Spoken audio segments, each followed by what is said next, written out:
Ons lees die hoofstuk 'n pa soos my pa uit die alfabet van oorvloed met die vriendelike vergunning van Lizet Marie. Toe ons kinders nog klein was, het my man hulle dikwels in sy rugsak getel. Hiervandaan kon hulle die wêreld om hulle rustig sit en beskou. Daar was destyds niks vreemds daaraan dat pa snags met 'n wakker mannetjie op sy rug deur ons stil buurt stap nie. Nie een van die twee kon slaap nie. Om op pa se rug te kon sit en te kyk waarheen hy loop en wat hy doen, was een van die seuns se kleintyd lekkertes. Want op pa se rug was jy veilig. Hier word die bangmaak wêreld van wrede honde en donker skaduwees mak en vriendelik. Jy self is vreesloos en sterk. Soms wou 'n kordate seentjie self begin stap. En dan is hy uit die rugsak gelig sodat hy die skurwe aarde onder sy voetjies kon voel.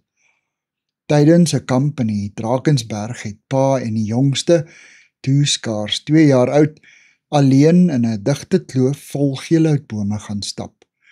Vir die klein ding het die smal paadjie deur die bome 'n dreigende donker tonnel geword, wat nie 'n flentertjie blou lig van bo te siene gehad het nie. Daar het 'n stilte oor alles gehang. Selfs die voëls het opgehou roep. Plek moes hulle onder lae takke deurkruip. Die 2 jaar oue seentjie het bang geword, en sy pa het sy arms agtertoe gesteek en 2 bakkies met sy hande gemaak. So die seentjie se klein handjies in pa se grootes gehaak.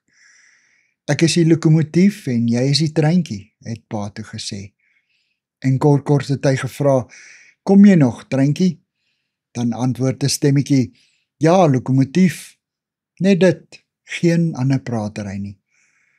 So die lokomotief die treintjie uit die donker bos gelei, tot waar hulle weer onder die blou lig se wye koepel kon staan en terugkyk op die digte geelhoutbos wat tot ver onder in die vallei kronkel.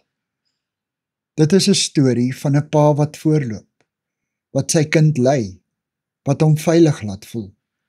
'n Pa wat sy kind deur die onbekende donkerte tot in die helder daglig lei. Onlangs vertel 'n jong man hoe hy die aand van sy matriekafskeid, pas nadat hy sy bestuurslisensie gekry het, in spitstyd in besige stadsverkeer na die saal moes ry waar die afskeid sou plaasvind. In 'n stadium moes hy na 'n ander baan beweeg om op die snelweg te kon kom. Hy vertel hoe hy dit doeteenvoudig nie kon regkry om van baan te verwissel nie. Hy het paniekerig begin raak. Toe sien hy in sy triespieeltjie hoe die verkeer in die regterbaan agter 'n bekende klein motortjie opdam. Dit was sy pa. Die het stadig in die regterbaan gery met motors wat van alle kant af ongeduldig toet, net sodat sy kind veilig van baan kon verwissel. Sy pa, so vertel hy, het die agterhoede gedek. God is ons pa. Hy is die lokomotief wat voor ons uitloop en ons veilig uit die duisternis na die helder lig lei. Terselfdertyd beskut hy ons van agter. Hy waarsku ons teen verkeerde afdraaipaaie en beskerm ons teen gevaar. Hy is die een van wie Jesaja 30 vers 21 so vertel. Wanneer jy die regte koers verlaat, sal jy agter jou 'n stem hoor. Hier is die pad, loop hier langs. Ons is kinders van 'n alomteenwoordige Vader. Hy is die bewaarder van Israel, wat nie sluimer of slaap nie.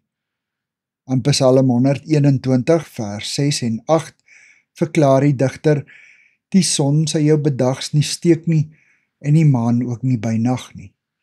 Die Here sal jou uitgang en jou ingang bewaar, van nou af tot in ewigheid. Veral rondom Kersfees word ons opnuut aan die belofte herinner. Ons pa sorg. Dankie vir die saamkuier. Ek deel Lizet se kontak en webblad besonderhede in die inligtingsparagraaf van hierdie voorlesing. Daar is ook skakels na voorlesings van Lizet se ander publikasies wat op hierdie platform beskikbaar is.